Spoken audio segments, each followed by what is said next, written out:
Para sa akin, ang kaloob ng Diyos na bagong taon sa isang buhay ay mahalaga.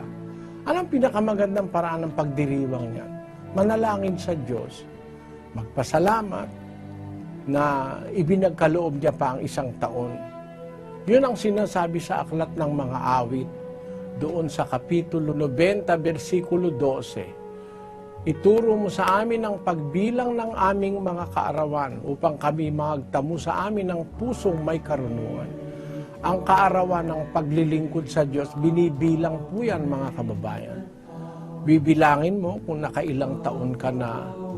At bawat taon dapat ipagpasalamat natin na dinagdagan tayo ng Diyos ng kaarawan.